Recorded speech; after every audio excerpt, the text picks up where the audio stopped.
D'ici FM Live, la voix du Congo à l'international. La libre antenne, toute l'actualité culturelle, sportive, numérique, médiatique, touristique, religieuse et surtout musicale. Sinon, ton sang versé. Bonjour à tous et merci de nous rejoindre dans cette libre antenne du mercredi 15 avril 2026, gonflé à bloc pour vous servir. Au menu de ces numéros du jour, restriction de l'usage de réseaux sociaux entre atteinte à la liberté d'expression et assainissement du débat public. Pour en parler, Joël Kassongo, juriste et membre du think tank Law and Technology. Bonjour Maître Joël. Claudie. Pour une première fois à nos studios, qu'est-ce que vous avez envie de dire d'entrée de jeu? D'entrée de jeu, c'est pour moi un privilège, c'est pour moi un honneur de partager ce plateau avec vous. J'en profite pour saluer tous nos auditeurs qui nous suivent en ces instants. Ok, merci Maître Joël, je vous garde. À côté de lui, il y a Prince Maïro, journaliste et rédacteur en chef du média 7sur7.cd. Prince, bonjour et bienvenue. Merci de nous recevoir sur Event. Qu'est-ce que vous avez envie de dire d'entrée de jeu? Très heureux d'être sur ces plateaux et de pouvoir partager ces beaux moments avec tous les invités qui sont sur place. Ok, enfin, il y a Moïse Essapa, journaliste et fact-checker chez Balobakitchek. Bonjour Moïse, bienvenue. Bonjour, Par contre, pour toi, c'est pas la première fois. Non, c'est la deuxième fois. Qu'est-ce que tu as envie de dire? C'est toujours un plaisir d'être ici à la maison chez Event et surtout de parler des sujets qui nous concernent. C'est vraiment un plaisir de partager ces plateaux avec nos confrères journalistes ainsi que les gens qui sont spécialisés à la matière. Merci Moïse, merci Trésor Lutumba est derrière la console. Écrivez-nous et réagissez à l'émission plus 243 89 76 11 594. La libre antenne, les décors est planté, c'est parti. La libre antenne, toute l'actualité culturelle, sportive, numérique, médiatique, touristique, religieuse et surtout musicale. Sinon, ton sang versé.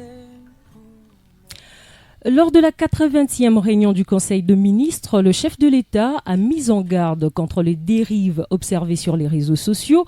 Il a dénoncé la montée de la désinformation, les discours de haine et les manipulations de l'opinion qu'il estime capables de menacer la sûreté et la cohésion nationale. À la suite de cette alerte, il a instruit le gouvernement, notamment le ministre de la Justice et celui de l'économie numérique, de renforcer l'encadrement du numérique avec les mesures présentées comme restrictive mais proportionnée, conforme à la loi et respectueuse des libertés fondamentales.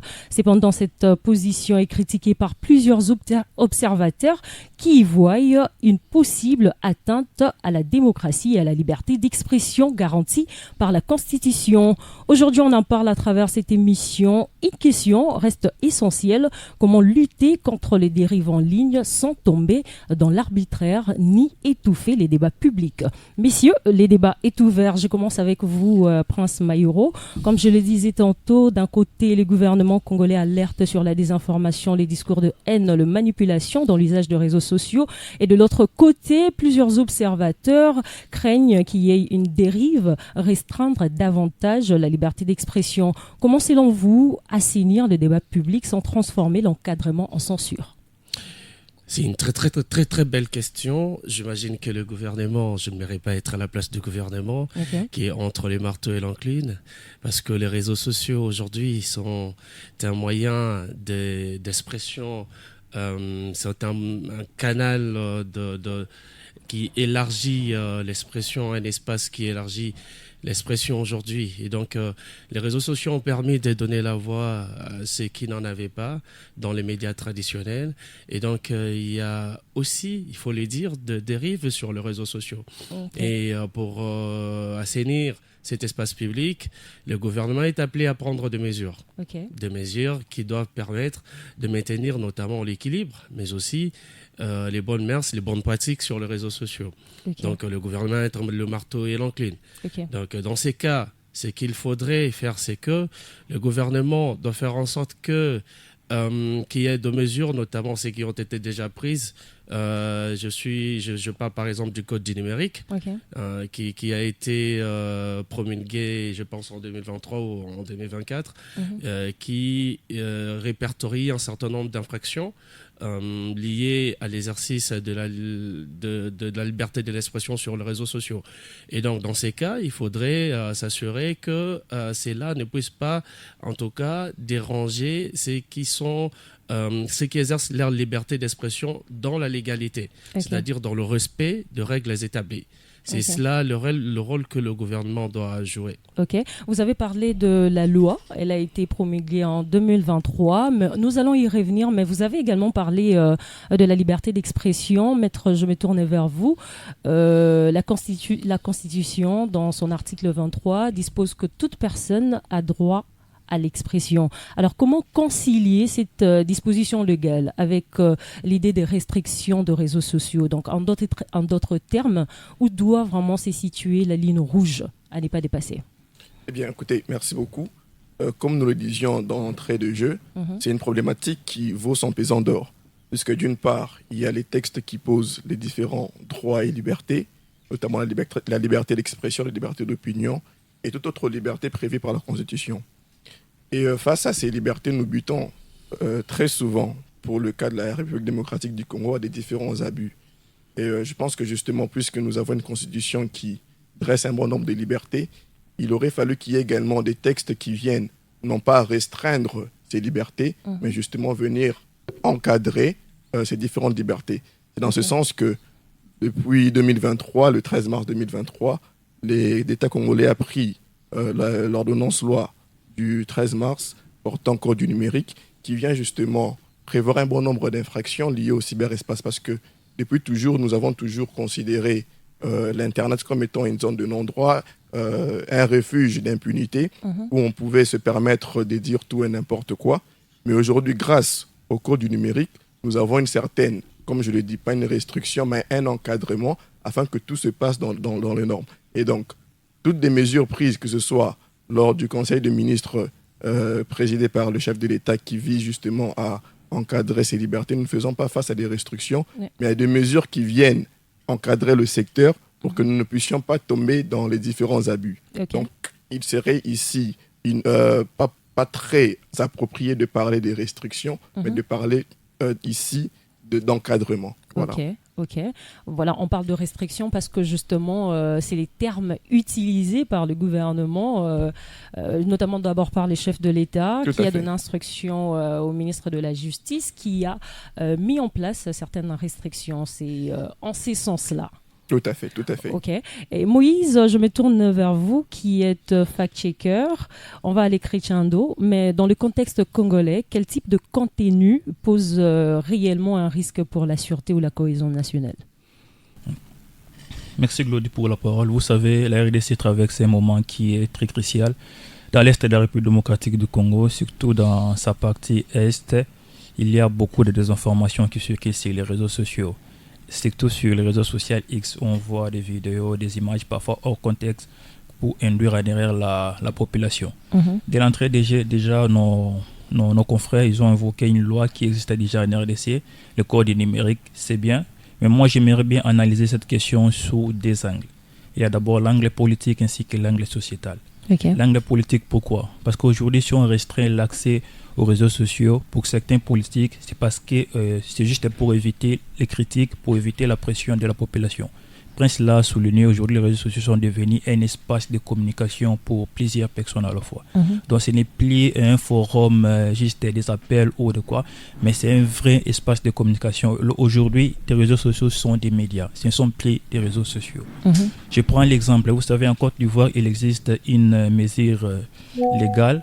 Des influenceurs qui ont plus de 25 000 cas sont considérés, 25 000 abonnés sont considérés comme des médias.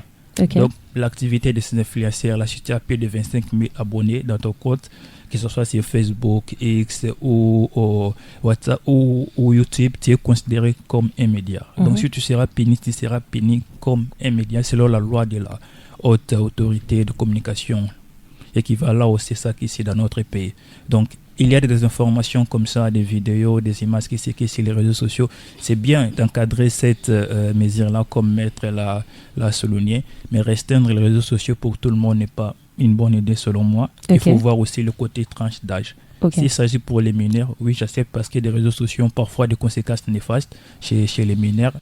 Mais aussi voir pour ces adultes, c'est vrai, il y a beaucoup de dépravation et de mers sur les réseaux sociaux. Le plus important ici, c'est d'amplifier encore des mesures légales, de mettre encore de nouvelles mesures d'encadrement, comme Maître l'a souligné tout à l'heure, pour réguler ce secteur-là qui est à la merci de tout le monde actuellement. Ok. Maître, je rentre vers vous. Toujours dans le même ordre d'idée, quel comportement relève clairement d'infraction et lesquels relèvent d'un débat protégé, même s'il dérange?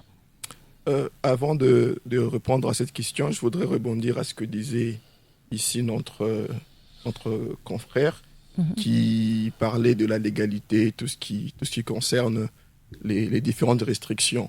Alors ici, je voudrais rappeler à nos auditeurs que, bien qu'on parle ici des restrictions, il faut savoir que, d'une part, nous avons la Constitution qui établit les différents droits et libertés, mais ces restrictions ne se font pas comme ça à la va-vite, sans qu'il y ait un certain nombre d'éléments. Alors, ce que nos auditeurs peuvent retenir, c'est que les restrictions des réseaux sociaux se font en prenant en compte 3 éléments. Le premier élément, c'est la légalité. Donc, il faut qu'il y ait des textes qui prévoient des infractions qui repriment explicitement les actes condamnables. Deuxièmement, il y a la légitimité. Par exemple, nous avons ici évoqué la question de l'Est de la République démocratique du Congo, sur des questions qui touchent à la sécurité, sur des questions qui touchent à la sûreté de l'État.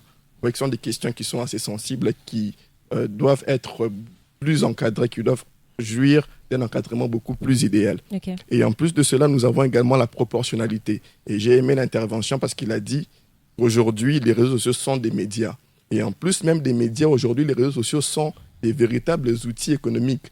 Nous avons des personnes qui utilisent les réseaux sociaux pour exercer leurs activités et restreindre de manière désordonnée les réseaux sociaux peut avoir des conséquences même sur l'économie en dehors de l'aspect politique et social que nous avons évoqué ici sur ce plateau.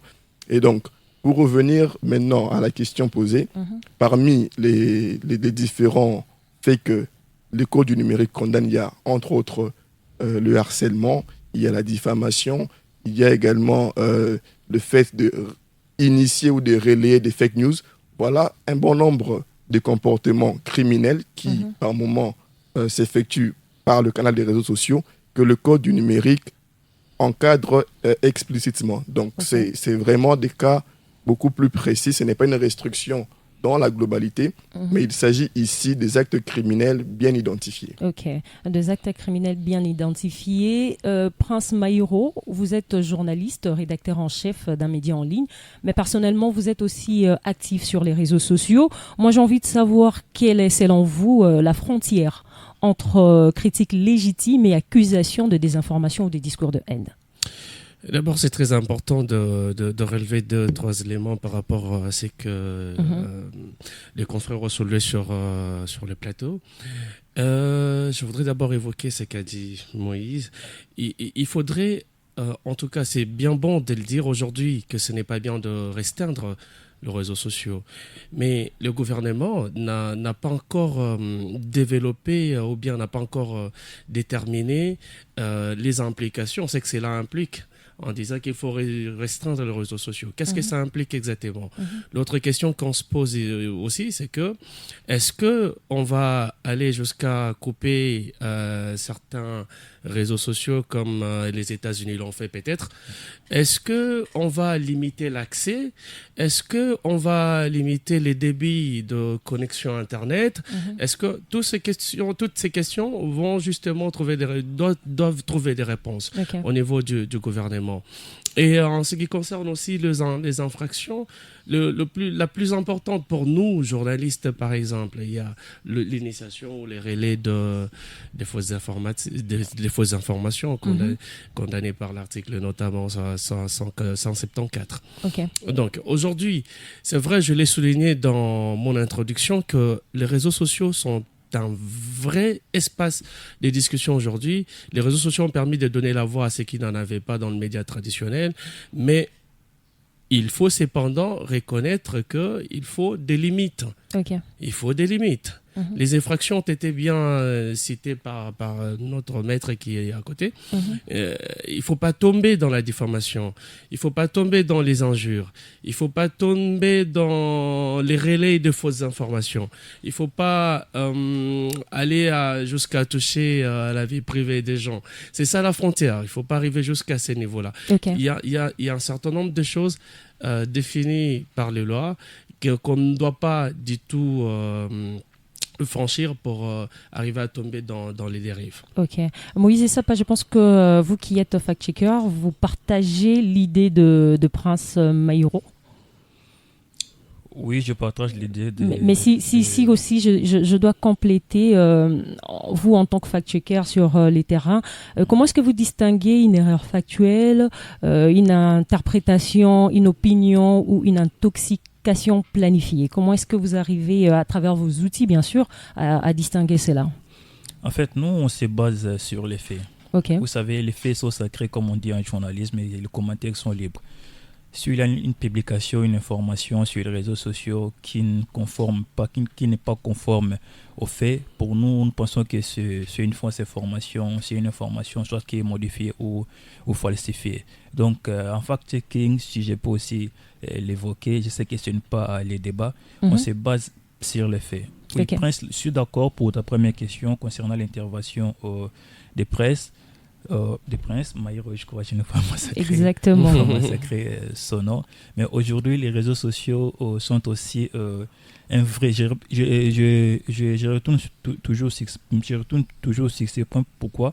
Parce que moi, je travaille sur les réseaux sociaux.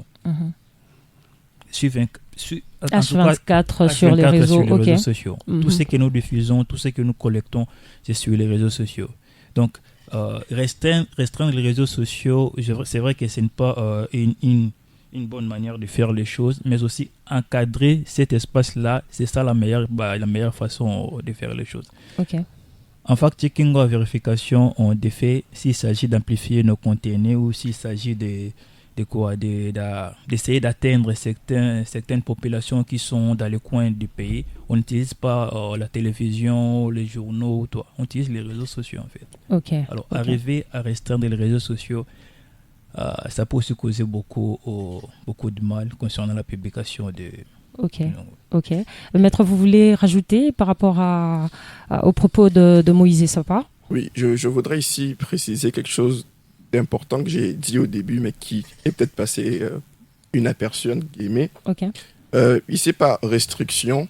C'est vrai qu'on parle de restriction, mais il faudrait ici comprendre restriction comme étant une manière d'encadrer. Okay. Ouais.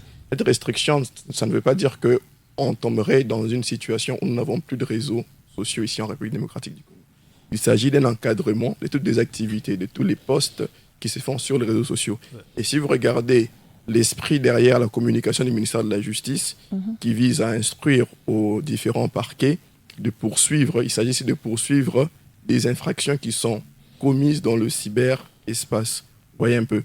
Donc ici, il ne s'agit pas d'une restriction au sens strict, mais il s'agit ici de comprendre la restriction comme étant un encadrement de ce qui se fait dans le cyberespace. Puisque, comme je l'ai dit également tantôt, c'est que autrefois, l'Internet a toujours été considéré comme un refuge des infractions, où on pouvait se permettre, devant son téléphone, poster n'importe quoi, tout et n'importe quoi, diffamer, sans que nous puissions être poursuivis.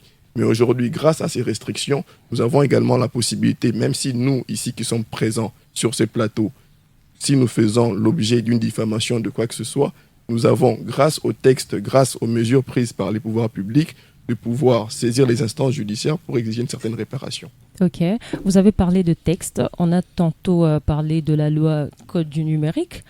Mais qu'est-ce qui fait que, selon vous, la loi est peu vulgarisé jusque-là, 2 ans déjà depuis la promulgation, peu appliqué, pardon. C'est vrai que nul n'est censé ignorer la loi, mais qu'est-ce qui fait qu'il n'y ait pas assez de vulgarisation jusque-là? Oui, la question de la vulgarisation, c'est une question assez importante. Et il est vrai de reconnaître qu'il y a plusieurs efforts qui sont fournis à ce niveau. Il y a plusieurs acteurs, que ce soit dans le secteur privé tout comme dans le secteur public, qui se met au travail de vulgarisation, de vulgarisation du code du numérique. Mais également, il faudrait s'y rappeler que, très généralement, pas seulement dans le secteur du numérique, mais dans d'autres secteurs, c'est que la population a tendance à penser que les lois, les textes juridiques est une question qui ne concerne que les juristes, qui ne concerne que les avocats. Alors ici, je voudrais rappeler à l'opinion publique que les textes est une question de tous. Tous devront nous approprier des textes. Tous devrions faire un effort de pouvoir connaître nos lois. Et aussi, cette question de vulgarisation pose un problème assez important puisqu'aujourd'hui, il y en a plusieurs qui font face à des diffamations, plusieurs qui sont devant des cas, des fake news, mais qui ne savent pas forcément la procédure à suivre, justement parce qu'ils ont du mal avec les textes. Alors, c'est vrai que, d'une part, les pouvoirs publics doivent se mettre dans la mission de vulgariser les textes, mais également, c'est aussi à la population de s'approprier du code du numérique afin que non seulement que cette population puisse être informée sur les droits qui sont attachés à leur vie, mais également aux différentes restrictions. Parce qu'aujourd'hui, on peut se permettre de diffamer ou encore de publier une fake news, pas forcément parce que l'intention y est, mais parce qu'on ignore que les textes les répriment. Okay. Or, si on sait ce que les textes répriment, on aurait du mal à se comporter de manière criminelle. Okay. Donc, ici, sur la question de la vulgarisation, je voudrais rappeler que c'est une question de tous. Et l'État, et nous qui sommes du côté de la population, nous devons faire un effort pour nous approprier du texte qui est mis en place. Je suis tout à fait d'accord avec vous concernant la responsabilité de tous, mais je me mets à la place de cette personne lambda. Je vois la grandeur de ce texte, plus de 300 pages. Comment je fais pour m'imprégner de tout ce qu'il y a dedans? C'est justement comme ça que nous appelons ici, puisque nous avons déjà aimé l'initiative prise par le chef de l'État qui consiste à vulgariser le code du numérique. Et j'en appelle ici à une sensibilisation des pouvoirs publics, c'est-à-dire lancer des campagnes de sensibilisation, lancer des campagnes de vulgarisation, pas seulement dans les grandes villes comme Kinshasa, Lubumbashi, Goma, Kisangani, mais également même dans des endroits reculés. Okay. Procéder, pourquoi pas, à des traductions du code du numérique dans les 4 langues nationales, toucher également les milieux estudiantins par des conférences académiques, mais également au travers des médias. Nous avons ici évoqué les réseaux qui sont également un outil que l'on peut utiliser pour sensibiliser. Nous avons également la télévision et la radio. Aujourd'hui, avec une véritable campagne de sensibilisation et de communication, nous pouvons toucher un grand nombre de monde afin que tous puissent s'approprier du code numérique. C'est vrai que nous sommes encore dans une phase où cette sensibilisation n'est pas encore accomplie ou parfaite, mais avec les mesures qui sont en train d'être prises par les pouvoirs publics, nous arriverons à un stade où le code du numérique sera de plus en plus vulgarisé. Ok. Prince Maïro, Joël Kassongo a parlé du rôle de médias dans cette vulgarisation. Vous êtes journaliste, rédacteur en chef. Quel rôle le média peuvent jouer, ou bien le média, comment est-ce qu'ils peuvent s'y prendre pour justement intervenir dans cette vulgarisation de la loi? Je rappelle que lors de la 80e réunion du Conseil des ministres, le président de la République a instruit le ministère de la Communication, le ministre de la Communication et Médias, Patrick Mouyaya, de procéder à la vulgarisation du code du numérique. Mais pour une bonne vulgarisation, les maîtres à citer des activités qui peuvent être organisées dans les cadres de cette vulgarisation. Mais il faut des moyens. Ok. Il faut des moyens. Il faut doter les ministères de la communication et médias de moyens pour procéder à cette vulgarisation. Il y a un travail qui a été effectué pour vulgariser les accords de Washington. On a vu le ministre de la communication un peu partout, dans les universités, dans des provinces et tout, pour vulgariser les deux accords signés à Washington en décembre 2024. C'est ces moyens-là qu'il faut donner au ministre de la Communication. Donnez-lui plus de moyens pour procéder à la vulgarisation du code du numérique. Aujourd'hui, je me mets à la place du peuple lambda, de ces Congolais-là qui habitent très très loin du centre-ville de Kinshasa. Combien de Kinois connaissent le code du numérique? Combien de Congolais savent qu'il y a une loi qui régule les réseaux sociaux depuis 2023 ou 2024? Ils sont combien? Parce que jusqu'à aujourd'hui, le constat est amer.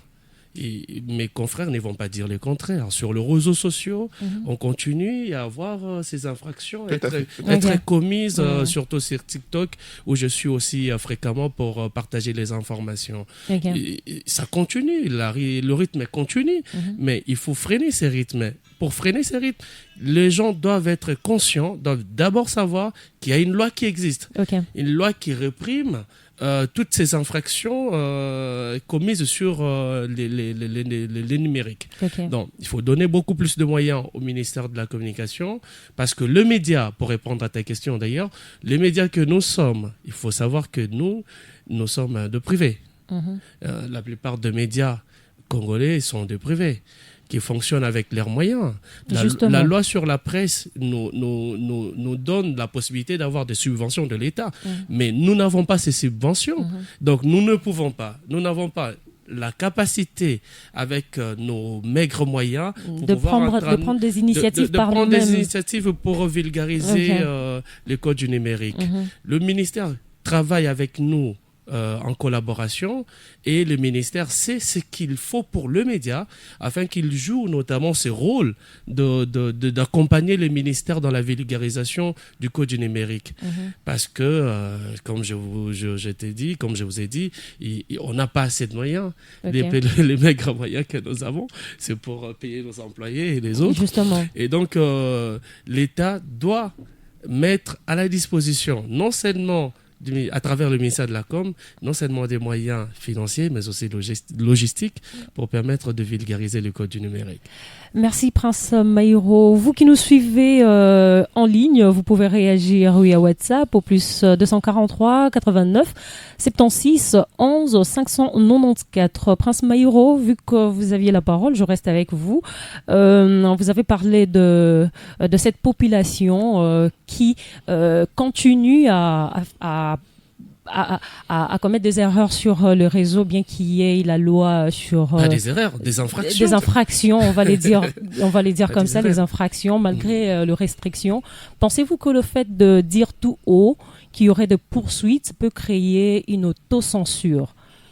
C'est vrai, ça peut faire reculer certains, mais il y a des têtus. Il y a des têtus, ça peut pousser certains à se réserver, à la prudence, à la vigilance et tout, mais il y a toujours des têtus. Donc ce qu'il faut faire, c'est que le gouvernement doit passer à l'action. Le gouvernement doit passer à l'action. Passer à l'action, c'est-à-dire de poursuite, c'est ça? Poursuite judiciaire contre ceux qui se livrent à des infractions sur les réseaux sociaux. Et il n'y a pas très longtemps, on a vu un spectacle que certains ont décrié d'ailleurs. Une influenceuse avait été arrêtée et conduite au parquet pieds nus. Tout le monde a décrié l'événement. Pour moi, je dis que c'était un spectacle parce que la suite, on la connaît. Et puis, rien de spécial ne s'est passé pour les autres cas. Alors que chaque jour, nous assistons à des débats inutiles, à des injures, à des diffamations, à des gens qui critiquent, touchant la vie privée, à des gens qui disent tout sauf rien. Et donc, ce sont des gens qu'il faut désormais poursuivre. Donc, le gouvernement doit passer à l'action, doit instruire le parquet pour ouvrir des enquêtes et poursuivre ceux qui commettent des infractions sur les réseaux sociaux. Ça va permettre de calmer la situation, ça va permettre aussi à ceux qui n'écoutent pas de reculer un tout petit peu. Ok. Joël Kassongo, Prince Mayoro venait de parler tout à l'heure de poursuites qui ressemblent à des spectacles. Moi, j'ai envie de savoir quel est, selon vous, le critère juridique concret qui permette de dire oui, c'est encadré légalement ou bien non, c'est une censure déguisée. Je voudrais rebondir à ce que disait M. Prince. Vous avez posé la question de savoir si le fait de réprimer, de condamner ces actes pourrait avoir un résultat approprié par rapport à tout ce qui se fait. Alors, ce qui est vrai, c'est que la force d'une loi, surtout en ce qui concerne les dispositions pénales, c'est la force dissuasive. Okay. Oui. C'est que le pénal a un côté qui dissuade. Dès lors que vous voyez que si je commets un tel acte, je serai poursuivi en justice et que je risque soit de la servitude pénale, soit des amendes. Vous voyez que même dans le chef de celui qui veut commettre une infraction, il y a un doute qui s'installe. Ouais. Mais dès lors qu'il n'y a pas de loi, dès lors qu'il n'y a pas de condamnation, dès lors qu'il n'y a pas un régime pénal bien défini, en ce moment-là, il n'y a pas de dissuasion. Mais sauf que là, nous faisons face à une situation bien précise. Nous avons un texte qui prévoit les infractions, qui prévoit les peines, mais nous assistons à une forme de mascarade où il y a des gens qui sont conduits devant les parquets. Mais je pense que c'est ce que vous avez appelé spectacle d'ailleurs. Tout à fait. Et donc, je pense que si aujourd'hui, on venait à condamner, on venait à appliquer, puisqu'en réalité, comme je le disais tantôt, pas seulement dans le secteur du numérique, mais même si on s'étend dans les différents autres secteurs, là où nous pêchons en République démocratique du Congo, c'est dans l'application de ce qui est prévu. Exactement. Nous avons les codes du numérique qui prévoient un bon nombre d'infractions, qui prévoient même la procédure et qui prévoient même les peines qui sont prévues pour ces infractions, mais au moins de l'application qui doit avoir une force dissuasive, nous avons du mal avec cela. Okay. Voilà pourquoi ici j'en appelle aux acteurs qui sont dans le secteur judiciaire de pouvoir s'activer de sorte que nous puissions avoir effectivement des vrais procès sur des faits qui sont commis sur les cyberespaces. Et dès lors que nous avons dès lors que nous avons cet environnement où le numérique est assaini, nous aurons de moins en moins d'infractions qui seront commises dans le cyberespace. Okay. Et donc ici, pour répondre à cette question finalement, c'est qu'il faut justement appliquer ce qui est prévu. Okay. Si nous appliquons effectivement ce qui est prévu, nous verrons que de moins en moins, il y aura des infractions qui sont commises dans le cyberespace. Okay. Il y a des procès pour les bandits urbains à longueur de journée. On suit tous les procès sur la RTNC. Mais si on a aussi ces genres de procès qui peuvent servir de leçons pour ceux-là qui commettent les abus sur les réseaux sociaux, ça peut aider. Ça sera une forme d'encadrement automatique. Tout à fait. Je pense qu'on ne peut pas tout maîtriser à la fois. S'il faut arrêter tout le monde. Vous savez, le web, c'est un espace qui est là, on ne peut pas maîtriser tout à la fois en fait. Si on peut arrêter tout le monde, il faut vraiment très bien réguler cet espace-là. Vous savez, aujourd'hui, au-delà de la vulgarisation de ce que vous avez évoqué sur les codes numériques, mais selon moi, je pense qu'il manque certains outils d'accompagnement. Ok. Oui, parce le gouvernement ne peut pas tout maîtriser à la fois. Je peux être en Banzangougou, je publie une fausse information en Banzangougou, mais le gouvernement n'arrive pas à me localiser là où je suis. Je pense qu'il y a aussi ce manque d'outils-là. Okay. D'ailleurs, j'aimerais que nous puissions avoir l'autre fois un expert en cybersécurité ou une personne qui travaille dans le gouvernement ou qui a travaillé dans l'élaboration de ce code numérique. Avant d'ailleurs de promulguer ce code numérique, on devrait déjà nous assurer qu'il y a des mesures qui vont l'accompagner. Peut-être qu'il y a déjà des outils qui sont mis en place. Pour pouvoir traquer les gens là qui publient des fausses informations. Oui. C'est vrai que c'est difficile, mais dans certains pays qui sont développés, nous les voyons. Donc c'est facile d'arrêter ces gens-là au-delà de la sensibilisation qui va se faire sur les réseaux sociaux. Parce qu'aujourd'hui, les gens sont éthiques, comme l'a souligné Mayoro dans son intervention. On connaît des journalistes, on connaît des influenceurs qui publient des fake news presque chaque jour. En ce moment, si on se connecte sur X, on voit ces personnes coté comme étant un fake newser. Moïse, vous avez parlé des outils. Oui. Voilà. J'aimerais savoir lesquels par exemple pourraient aider le gouvernement, les autorités à pouvoir bien traquer toutes ces personnes qui commettent des infractions sur les réseaux. En fait, je ne suis pas un expert en cybersécurité. C'est pourquoi j'avais évoqué ça. Si la prochaine fois, on pouvait avoir un expert Oui, maître. Je voudrais réitérer au propos de M. Moïse. C'est ça, M. Moïse. Oui. Ici, quand on a parlé d'application de texte, ce n'est pas seulement une application, théorique des textes. Et même sur le plan opérationnel. J'ai aimé ce qu'il a dit. Il faut que nous puissions avoir des outils. Mais de la petite expérience que j'ai en ce qui concerne l'informatique, je sais que lorsque nous publions quelque chose sur les réseaux, il y a toujours des traces. Il y a toujours des traces. Il y a des traces numériques qui restent.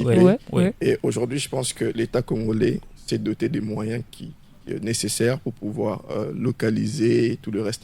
Et d'ailleurs, il y a plusieurs partenariats, pas partenariats, mais il y a plusieurs discussions avec ces géants, ces géants qui évoluent dans les réseaux sociaux tels que X, Meta et tout le reste. Alors, il y a cette collaboration entre État congolais et réseaux sociaux qui permet justement de pouvoir encadrer. Et pour réitérer justement au propos de M. Moïse, c'est que cette application des textes vise également tout ce qui est opérationnel. Comment effectivement localiser ces personnes. Et aussi, il soulève une question assez importante, c'est la question de comptes fictifs. Fictifs, oui. Parce qu'aujourd'hui, je peux m'enregistrer sur les réseaux X avec un pseudo, sans renseigner mes informations. Et vous voyez qu'en ce moment-là, à part le fait que je laisse des traces, notamment via une adresse IP, mais localiser serait vraiment difficile. Et donc, si, par la coopération État et tous ces géants du net, nous pouvons éradiquer ce fléau des comptes fictifs, je pense que c'est également un pas vers l'opéralisation du code du numérique, cette application du code du numérique. Oui, Claudie, j'aimerais un peu commenter ce que Maître l'a dit. Avant qu'on prenne une pause publicitaire, allez-y. Oui, c'est vrai qu'aujourd'hui, il y a des traces numériques, mais on peut brouiller des traces numériques. Si j'ai un VPN, je peux brouiller mon IP. Je peux cacher mon IP. Ça aussi, c'est un grand défi. Ça sera difficile, en fait. Concernant la collaboration avec les plateformes, je voulais aussi parler sur ça. Merci parce que vous l'avez déjà évoqué. Vous savez, en janvier 2025, je crois sur FactChecker, en janvier 2025, Zuckerberg a coupé les fonds qu'il donne aux médias fact-checking. Mark Zuckerberg, propriétaire de Meta. Oui. Parce que selon Zuckerberg, parce que si on supprime certains comptes fictifs, si on supprime certaines fausses informations, on restreint la liberté d'expression. C'est vrai qu'en Afrique, cette mesure n'est pas encore arrivée, c'est aux États-Unis actuellement. Mais sur les plans africains, ça va causer beaucoup de tort et puis beaucoup de problèmes. Parce que déjà, nos modèles économiques de plusieurs médias, je prends l'exemple de la RDC, il y a plusieurs médias qui n'ont pas de modèles économiques et il y a plusieurs médias qui ne vivent que sur les réseaux sociaux. Je ne suis pas contre l'idée d'encadrer ou de réguler ces secteurs-là, mais il faut bien faire les choses. Avant de les faire, il faut une sensibilisation forte pour que la population puisse comprendre comment est-ce que ça marche. Prince, allez-y, Prince. Deux secondes, je voudrais juste compléter un élément à ce que Moïse disait tout à l'heure sur les outils. Il faut des outils informatiques de dernier cri, d'abord, et aussi la main-d'œuvre est qualifiée pour faire ces travaux.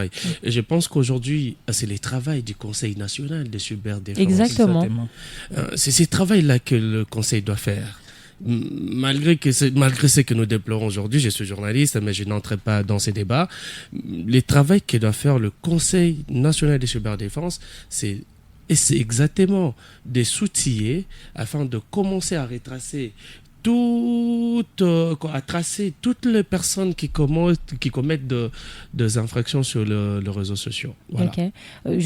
C'est vrai qu'on doit prendre une pause publicitaire, mais vous avez parlé de la main-d'œuvre. Moi, je me pose la question, est-ce que c'est vraiment une question de main-d'œuvre ou bien de volonté, puisque la main-d'œuvre, elle est là? Non, la volonté est là aussi, parce que il n'y a pas très longtemps, il n'y a pas 5 ans, on n'avait rien. Aujourd'hui, on a une loi. Et après, on a une structure. On a le Conseil national de cyberdéfense qui est opérationnel.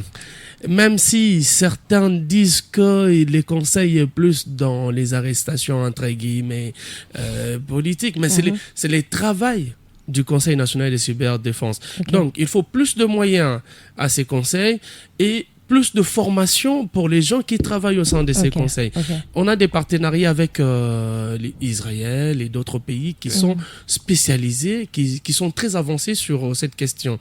On peut avoir de formation, on peut former nos agents et les outiller avec les matériels qu'il faut afin de commencer à tracer tous ces gens qui sont même cachés derrière les comptes fictifs. Ok. Une seconde. Ok, je vous prends et puis c'est la dernière prise de parole et puis on prend la pause publicitaire. Oui, pour rebondir à ce que notre confrère journaliste disait par rapport au CNC, le Conseil national de cyberdéfense, c'est qu'aujourd'hui le CNC a mis en place une plateforme qui vise à dénoncer, qui vise à identifier tous les actes qui sont commis dans le cyberespace. Il y a une plateforme que le CNC a mis en place. Et donc, si aujourd'hui vous estimez que vous êtes victime d'une infraction dans le cyberespace, vous pouvez consulter la plateforme et puis vous pouvez dénoncer votre cas. Ok, Events RDC, on va prendre une pause publicitaire. Moïse, je vais revenir avec vous. Et puis, on se retrouve juste après. Events RDC FM Live. Publicité. Hôtel Dôme à Mbanza-Ngogou vous réserve des services multiples. 32 chambres avec Canal+ et Wi-Fi, appartements, location d'espace, salle de conférence de 50 places, restaurants et terrasses, service traiteur et livraison sur place, karaoké tous les samedis et dimanches de 16h à minuit. Visite guidée des grottes de Mbanza-Ngogou pour voir les poissons aveugles. Hôtel Dôme à Mbanza-Ngogou, avenue Flamboyant numéro 366, quartier Noki, référence ISP et FBN Bank, à 300 mètres de la route nationale numéro 1. Vous pouvez nous joindre au 081 88 00053 ou 084 01 08 000 par mail à hoteldome@gmail.com. Hôtel Dôme. Vous êtes fournisseur d'accès Internet, entreprise publique et privée, institution, organisation internationale, PME, incubateur. Sachez que la RDC devient centre du trafic Internet au cœur de l'Afrique centrale grâce à l'ONG Internet pour tous. En collaboration avec l'entreprise allemande DKIX, numéro 1 mondial dans le secteur des points d'échange Internet, l'ONG Internet pour tous lance le plus grand point d'échange d'Afrique centrale appelé Africa Congo Internet Exchange, ASIX en sigle. Une première en RDC et en Afrique centrale. Avec ASIX, l'ONG Internet pour tous démocratise l'accès à Internet en Afrique centrale et contribue à réduire la facture numérique pour le plus grand bien des Congolais. Africa Congo Internet Exchange. Event RDC FM Live, la voix du Congo à l'international. Et nous revoilà sur ces plateaux, chers audinotes, vous qui nous rejoignez, nous parlons de restrictions dès l'usage de réseaux sociaux entre atteinte à la liberté d'expression et assainissement du débat public. Avant de partir, Moïse, je vous avais promis de revenir vers vous. Ouais, vous avez la parole avant de prendre les questions de Zodinote. En fait, non, je voulais juste commenter la dernière intervention des maîtres sur une plateforme qui a été mise en place par CNCS, je crois. C'est ça. C'est ce qu'on disait au début. Il faut la vulgarisation de chaque mesure que nous mettons en place.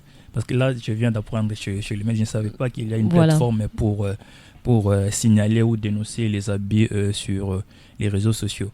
Aujourd'hui, c'est TikTok. Glody, vous êtes sur TikTok, vous voyez ce qui se passe. C'est de la dépravation des mecs en fait. Exactement. Voilà. Donc si on n'encadre pas cet espace web ou cet espace numérique, moi je me vois dans ces cas disant il y aura des enfants qui vont grandir avec une éducation que je ne sais pas comment nommer. On le voit. D'ailleurs, tout à l'heure, j'étais sur Facebook, je vois une petite fille là qui danse, qui en baise ou qui en actualité, publie ses vidéos, elle danse comme ça. Mais ça, on en voit chaque jour sur TikTok, par exemple. Donc, il faut, au-delà de l'encadrement, c'est aussi la sensibilisation, la vulgarisation de toutes ces mesures-là que le gouvernement peut mettre en place pour réguler les secteurs web.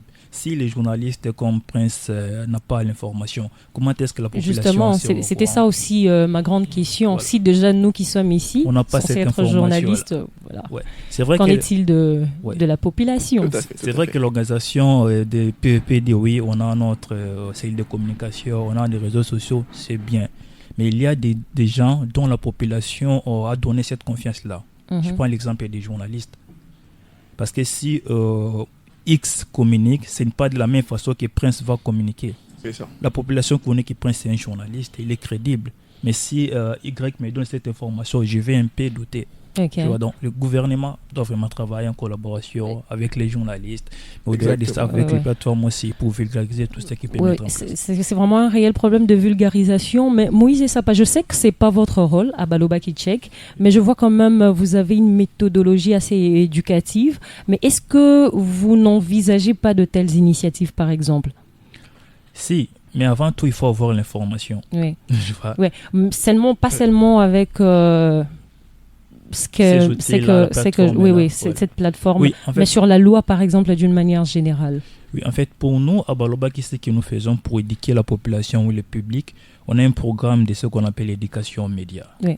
Donc, on montre aux gens comment distinguer une fausse information et une vraie information.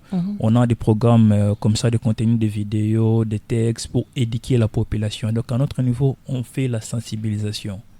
On interdit la diffusion de fausses informations, on interdit la diffusion, surtout aujourd'hui avec l'IA, on peut facilement produire des deepfakes. Donc, c'est de cette façon-là qu'on met ces contenus-là au service de la population. On n'est pas spécialisé dans la création des applications, des plateformes, non. À notre niveau, on fait notre part, parce qu'on ne peut pas tout maîtriser à la fois. On fait ce qu'on appelle l'éducation aux médias, en fait de sensibiliser la population. Ok, merci Moïse. Nous sommes à la deuxième partie de cette émission. On va prendre quelques questions de Zodinote. Il y en a une ici pour Prince Maïro. Bonjour la libre antenne. Je vous suis 5 sur 5. Prince Maïro, selon vous, quelles pratiques éditoriales permettent de continuer à créer du contenu sans tomber dans le dérapage? Surtout, aujourd'hui, tout le monde est attiré par le sensationnel. Ouais. Très très bonne question. Je pense que ce qui fait mal, c'est que nous voulons faire tout comme tout le monde. Ok, ouais. C'est ce qui fait très mal. Alors que sur les réseaux sociaux, il y a une façon de bien faire. Quand on dit ligne éditoriale, c'est fixé, notamment ce que je vais faire selon mes règles, selon mes principes. C'est ça la ligne éditoriale. Donc, qu'est-ce que vous voulez? Quel type de contenu voulez-vous produire? Est-ce que vous venez sur les réseaux sociaux pour faire ce que tout le monde fait? Est-ce que vous venez sur les réseaux sociaux pour faire comme les autres influenceurs ou les autres influenceuses? Non, commencez par vous choisir le type de contenu qu'il faut produire sur les réseaux sociaux. Qu'est-ce que vous voulez produire? Est-ce que vous voulez parler de votre commerce? Vous voulez parler de votre entreprise, de votre formation, de votre secteur, de votre expertise? Ou vous voulez parler de quoi? Choisissez-vous voilà le type de contenu que vous voulez produire. Et après, vous choisissez aussi la périodicité, la diffusion et les intervenants et le sujet qu'il faut aborder lié au contenu de votre TikTok ou Facebook. Voilà. C'est vrai que c'était une question posée à Prince Maïro, mais je vous la pose quand même à tous. Moïse, qu'est-ce que tu en penses? Comment susciter cela auprès de créateurs de contenu? Enfin, je pense que Prince l'a si bien souligné. La ligne éditoriale, c'est une politique éditoriale qui dépend de la conviction de chaque média. Aujourd'hui, on a des médias qui sont privés, il y a des médias qui sont... Mais là, on ne parle pas que de médias, même des individus aussi, de créateurs de contenu. Si on veut inclure tout le monde, ça dépend aussi de quoi? Des connaissances ou des objectifs de la personne sur les réseaux sociaux. Il y a des gens qui sont là pour gagner derrière les fake news. Il y a d'autres qui sont là comme des journalistes indépendants qui font bien leur travail. En fait, au-delà des questions, si je peux revenir sur les fake news, vous savez, aujourd'hui, c'est une activité qui est rentable pour certains journalistes et certaines personnes qui sont sur les réseaux. Donc moi, Moïse Sapa, comme étant un journaliste formé, professionnel, dans ma déontologie éthique, je sais que je ne peux pas publier de tels contenus. Au-delà d'être poursuivi par la justice, mais ça ne cadre pas avec ma déontologie. Oui. Donc ça dépend des objectifs ou des intérêts de chaque personne. Tout le monde n'est pas sur les réseaux pour diffuser l'information comme presse. Tout le monde n'est pas sur les réseaux pour diffuser de contenu de sensibilisation comme mettre sur la loi. Donc ça dépend des intérêts d'une personne à une autre. Maître, qu'est-ce que vous en pensez? Oui, pour corroborer avec leurs propos, je pense qu'il est également question ici d'une éducation sur les réseaux sociaux. Oui. Ouais, c'est une question d'éducation, mais également il y a une question de mentalité. C'est comme ça que j'en appelle ici un changement de mentalité des utilisateurs de réseaux sociaux. Où est-ce qui distingue aujourd'hui tous ces influenceurs, toutes ces personnes qui publient du contenu sur les réseaux sociaux avec ceux qui exerçaient dans la presse classique? C'est que autrefois, pour exercer en tant que journaliste, il fallait une formation. Il fallait suivre une formation de journalisme, il fallait faire une formation de communication et tout ce qui va avec. C'est ce qui fait qu'ils ont une certaine méthodologie, ils ont une certaine déontologie dans leur façon de transmettre de l'information. Mais tiens, aujourd'hui, devant mon téléphone, il suffit pour moi d'allumer ma caméra. Oui. Je peux aujourd'hui m'improviser en journaliste. Je peux aujourd'hui m'improviser en communicateur. Ce qui fait que je n'ai pas forcément les connaissances qu'il faut, je n'ai pas forcément les compétences requises pour pouvoir me présenter devant un public et pouvoir communiquer. Et je pense que c'est la raison pour laquelle il y a des dérapages. Justement, parce qu'aujourd'hui, avec son téléphone, on peut déjà s'élancer dans la vie publique en ce qui concerne la diffusion des informations. Chose qui autrefois était difficile parce que nous avions encore un format de presse beaucoup plus classique. Et donc je pense que si aujourd'hui les mentalités venaient à changer et que si on responsabilisait toutes ces personnes qui sont devant les réseaux sociaux, ils sauront quoi poster, ils sauront comment se comporter sur les réseaux sociaux et nous aurons de moins en moins des actes comme ce que nous voyons de nos jours sur les réseaux. Ok. Il y a une autre question d'un ou d'une audinote. Pensez-vous qu'il peut y avoir vraiment de l'impact des mesures restrictives sur la vérification? Il n'a pas mentionné la personne vers qui elle adresse la question, mais je l'adresse à Moïse puisqu'il s'agit de vérification. Je n'ai pas compris la question, vous pouvez répondre.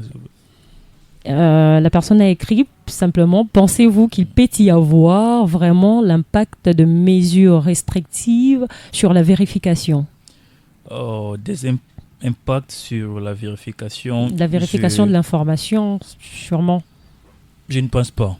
Par contre, ça va encore encadrer ce secteur-là. Parce que la vérification n'est pas dans la diffusion des fausses informations. La vérification est dans la diffusion des vraies ou des bonnes informations. S'il y a déjà des lois ou des mesures qui encadrent ce secteur-là, ça va encore mieux encadrer ce travail-là de vérification. Okay. C'est vrai pour certaines personnes, ils pensent qu'aujourd'hui, Facebook, je peux répondre, aujourd'hui Facebook travaille avec des médias fact-checking. C'est-à-dire quoi? S'il y a une information qui a été vérifiée par un média et l'information est devenue virale, si la même information a été publiée sur Facebook, vous verrez une formule ou un message, peut-être Facebook va vous dire que cette information a été vérifiée par des médias de vérification. Ça. Okay. Pour certaines personnes, ils pensent que c'est restreindre la liberté d'expression. Non. Okay. Ce n'est pas une restriction. Là, c'est pour assainir le web. Ce n'est pas une restriction en fait. Quand Facebook vous dit que cette information a été déjà vérifiée, ce n'est pas restreindre la liberté d'expression. C'est assainir cet espace-là. Mais pour sa question, je pense qu'il n'aura pas un impact négatif, mais positif. Okay. Parce que ces mesures-là ou cet encadrement-là va encore mieux encadrer le travail de vérificateur. Okay. Maître, vous avez quelque chose à ajouter? Vous hochiez la tête pendant que Moïse parle. Oui, tout à fait. Puisque ici, c'est vrai qu'il y a d'une part les libertés qui sont prévues par nos textes, notamment la Constitution. Mais comme je le disais, il ne faudrait pas que ces libertés puissent se transformer en libertinage. Okay. Oui. Il ne faudrait pas que ces libertés se transforment en libertinage. C'est-à-dire que, certes, nos textes posent des droits. Nous avons des droits, nous avons nos libertés à nous. Mais nous devons avoir des limites sur notre liberté. Dès lors que notre liberté empiète à la liberté d'un autre, dès lors que notre liberté empiète sur la dignité humaine, dès lors que notre liberté empiète sur des questions liées à la sûreté de l'État, nous voyons que cette liberté est en violation même de l'ordre que doit avoir un État. Donc, c'est ce que je voudrais rajouter pour compléter ce que Moïse disait. Ok. Yvan RDC, nous acheminons petit à petit vers la fin de cette émission, mais venons-en aux recommandations. Prince Mayuro, je vais vers vous. Selon vous, quelles sont les recommandations que vous donnerez aujourd'hui pour protéger justement les débats publics sans étouffer la liberté de l'expression? D'abord, il y a une recommandation qu'on a tous donnée pendant l'émission. C'est d'abord d'en clasher le procédure judiciaire contre tous les malfaiteurs, tous les gens qui commettent deux infractions liées à l'exercice des technologies en République démocratique du Congo. D'abord, ça c'est de 1. Et puis de 2, je recommande au gouvernement, notamment via le ministère de la Communication, d'approfondir la communication autour de lois qui encadrent l'exercice de la liberté d'expression sur les réseaux sociaux. Il y a la loi sur les médias, la loi Mouyaya, il y a le code du numérique. Le même travail que le ministre Mouyaya a accompli sur les accords de paix de Washington et les accords de paix signés entre le Rwanda et la RDC, que le ministre fasse le même travail sur les différentes lois qui encadrent l'exercice de la liberté d'expression sur les réseaux sociaux, afin de permettre aux petits peuples, à ceux-là qui n'ont pas la possibilité de suivre Event, à ceux-là qui n'ont pas la possibilité de suivre Top Congo et les autres médias, de pouvoir entrer en contact avec ces lois qui existent et qui encadrent l'exercice de la liberté d'expression sur les réseaux sociaux.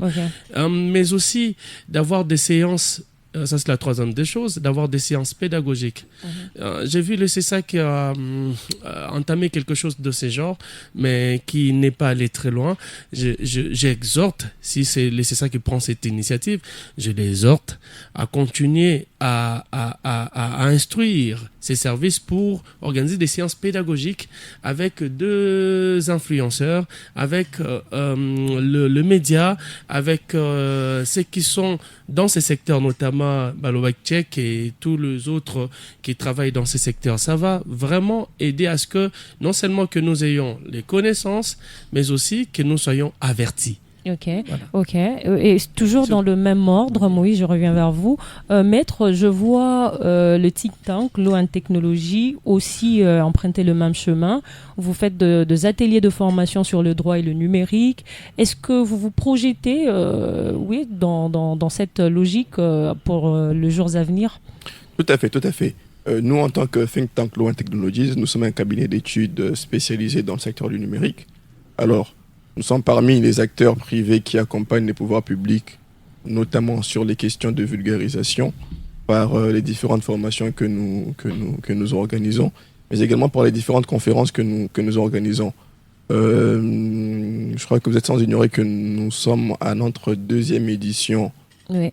Je crois que cette année, nous n'avons pas eu une activité bien précise sur les 3 ans du Code du numérique, mais lors de 1 an du Code du numérique, nous avons eu une activité qui visait à vulgariser le Code du numérique. Nous avons également eu une 2e activité sur les 2 ans du Code du numérique qui allait dans les mêmes sens.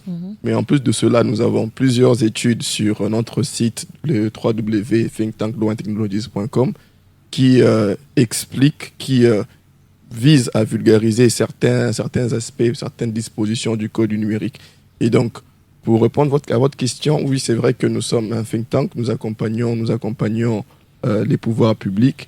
Et il y a un problème que je voudrais quand même relever, c'est que pour revenir dans l'aspect global de ce que nous disons, en dehors du fait que les acteurs privés doivent accompagner les pouvoirs publics, je pense que nous, en tant que population, nous devons également choisir notre contenu, nous devons choisir ce que nous voulons, nous devons choisir ce vers quoi nous allons.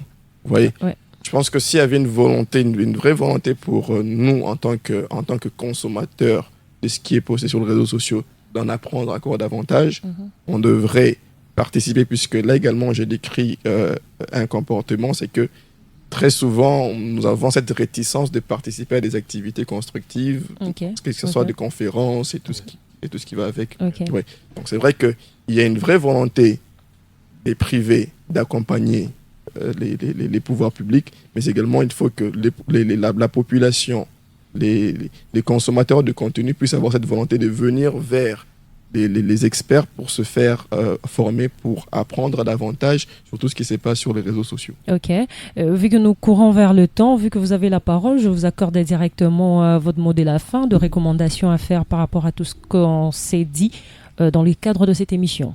Oui, en guise de recommandation, je prends deux aspects. Il y a un aspect qui concerne le pouvoir public, c'est-à-dire l'État, mais également il y a un aspect qui concerne les privés, donc tous les acteurs du secteur privé et même la population congolaise. Alors, ce qui concerne l'État, nous avons ici parlé d'expertise.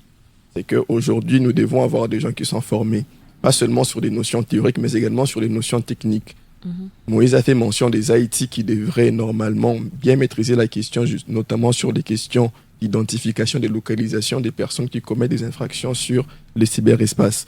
Mais en plus de l'expertise, il faut que l'État puisse doter les acteurs du secteur privé, notamment la presse, de moyens financiers et techniques.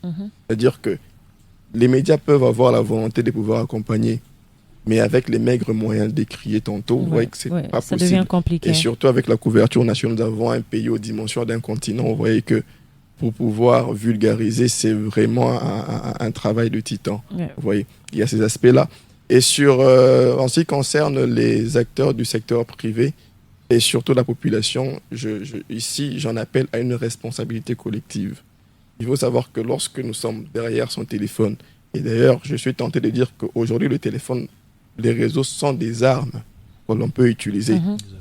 Par une communication, on peut créer la panique. Par une communication, on peut créer un sentiment d'insécurité. Et donc ici, j'en appelle à une façon pour pouvoir responsabiliser tous ceux qui publient les contenus, mais également un changement des mentalités. Et ces changements des mentalités ne concernent pas seulement ceux qui postent sur les réseaux sociaux, mais également sur nous, consommateurs. Nous devons choisir notre contenu. Moi, je pense que si aujourd'hui, avec tous ceux qui fabriquent les buzz, si on leur accordait moins de vues, je pense qu'ils seront découragés par leur comportement. C'est plus que nous aussi, nous aimons ce qu'ils produisent comme contenu, qu'ils ont ce courage de pouvoir continuer dans ce rythme.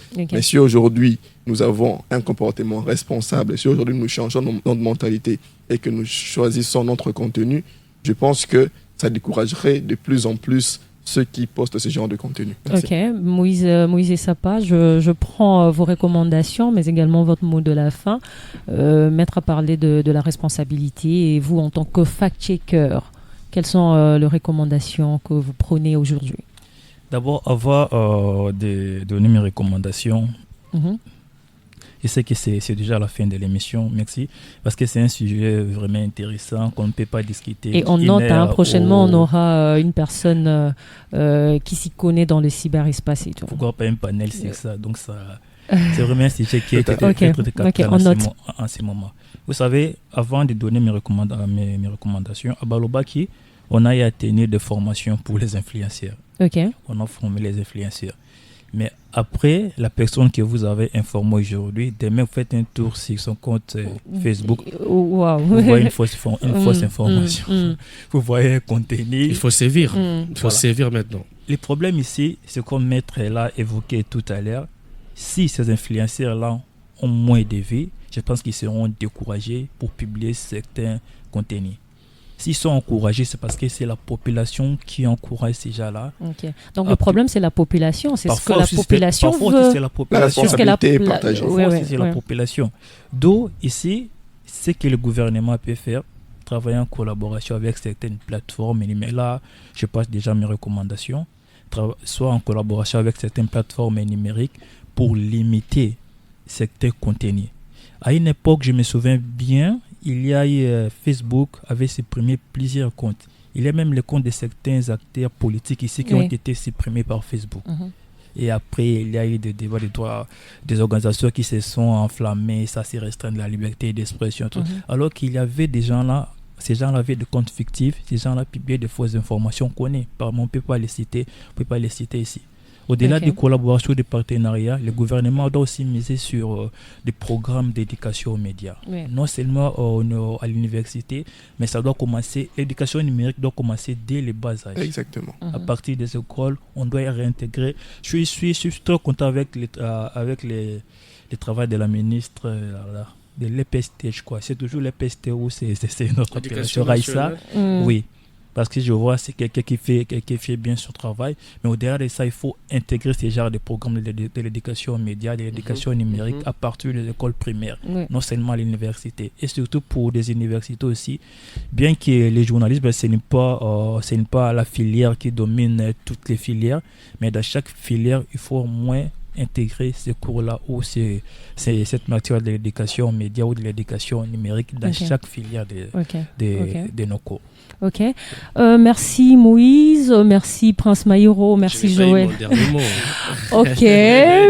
C'était pas dit lors de recommandations. Avant de finir, Prince Maïro, je vous accorde le dernier mot. Comme ça, on va conclure juste après. Très belle émission, mais je voudrais profiter de cet espace que tu nous as offert pour parler de VP, Voix de la Presse, une nouvelle structure de journalistes, des intelligences qui œuvrent dans le secteur de médias, qui va voir le jour officiellement très très bientôt, mais nous travaillons en coulisses, nous avons déjà tout mis en place, notamment la loi mère, les statuts et le règlement intérieur. Et bientôt, nous allons procéder à la sortie officielle de cette structure qui va regrouper beaucoup de professionnels des médias et vous tous, vous êtes conviés.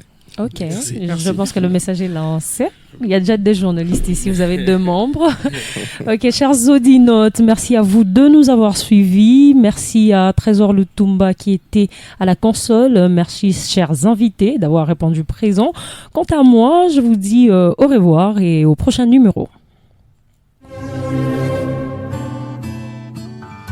La libre antenne, toute l'actualité culturelle, sportive, numérique, médiatique, touristique, sans rien, religieuse et surtout musicale. Yvan